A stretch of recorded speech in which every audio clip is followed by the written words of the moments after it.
Monday morning coffee.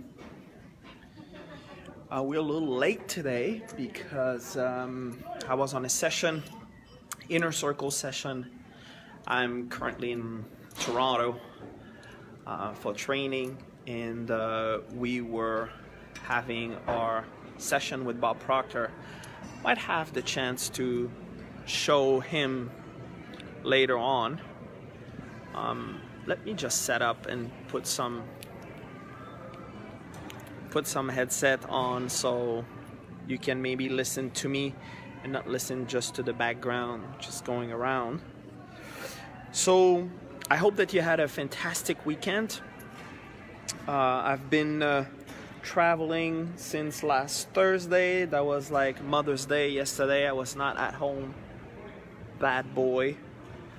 But my wife, she's an absolute pearl. She's the best. Oh, there you go. Now we have good connection. So one thing that Bob have been talking about, he mentioned that since last year, his best lesson that he learned last year, and listen to this because this is very important. You know, someone which have been doing this type of work for 58 years,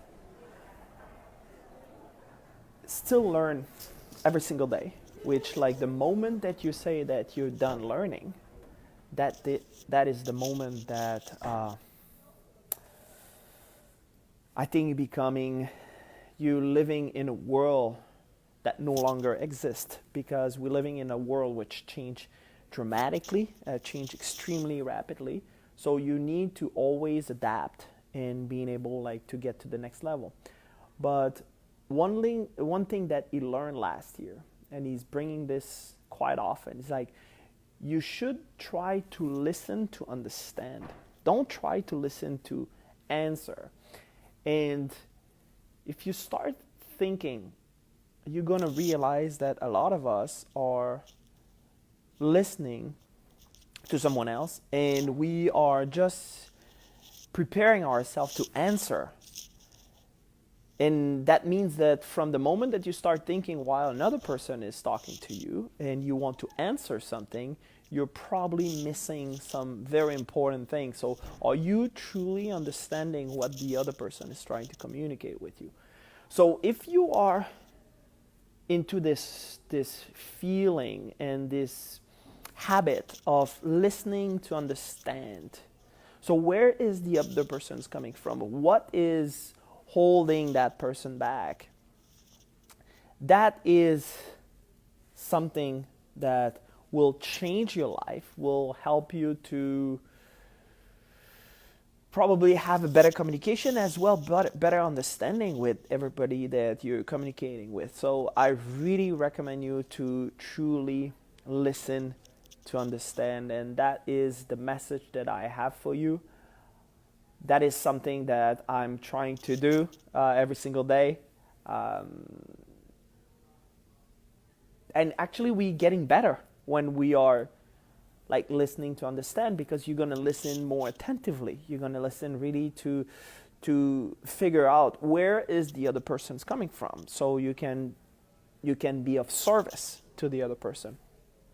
Now there's a lot of what we're doing. It's about like getting into an agreement with the people that you're surrounding with, like especially in the type of work that I'm doing. And a lot of you are asking, Mark, what are you doing? Even people like friends, like, you know, I went back home and people are not fully understanding what is it that I'm doing. But if I'm there to listen to understand, I'm going to be able to be of better service to you, to your family, to the community, which basically that is part of one of our big goal that we have, is want to impact people, and I can be helping you to get to where you want to go. So that is the message I have for you today. It's a very quick Monday morning coffee. It's not at the usual time. We're in the break right now. I'm having a little coffee. this is for one person that requested that I'm zipping the coffee like with flavor and with taste. But I hope that you're gonna have a phenomenal week. Make sure this week to listen to understand, and you will see that you will be able to understand better where the other person is coming from. You're going to be able to maybe even get some message out of it and communicate with your surrounding and be of better service to everybody. So have a phenomenal week, and I'll see you next Monday. Peace out.